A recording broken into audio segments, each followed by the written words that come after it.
কিরে বাঙালি মুসলমানেরা, তোরা বলে বেশি লাফাইতাছস। আর দেখ আমি ইন্ডিয়াতে পড়ছি, এবার কার সাহস আছে আয়। কিরে তুই কেডা? তুই এমনি চায় রসিস আমার দিকে, তুই চিনস আমারে?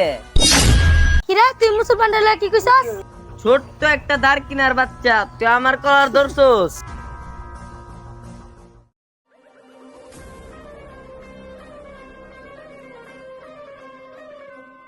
আরে আরে আরে কি হয়েছে ছোট ভাই? তুমি দৌড়াদৌড়ি করে করতে আইছো আর এমনি পড়ে গেলি কে? কি হয়েছে তোর? সমস্যা কি? ভাই ইন্ডিয়াতে একটা লোক আছে আমার আশ্রয় ম্যাডামরা গালা আলছে। কি ইন্ডিয়াতে লোক আয় তোর আশ্রয় পেড়ামেড়া গেলে লাইছে? ওই এখন কই আসছে? ওই তো মুসলমান করে চিনে না। আজকে ওর একদিন কি আমার একদিন, আজকে ওরে আশ্রয় আমি পেড়া পুড়া গেলাম। আর কোন জায়গায় আছে রে? ভাই ওই যে গাছতলার নিচে। আমি কিন্তু তোম না। আসসালামু আলাইকুম জায়গা। এই বেড়ে যাইস না খারা হন, আমি দেখতেছি তো। খারা আমি দেখতেছি ওই কাটায়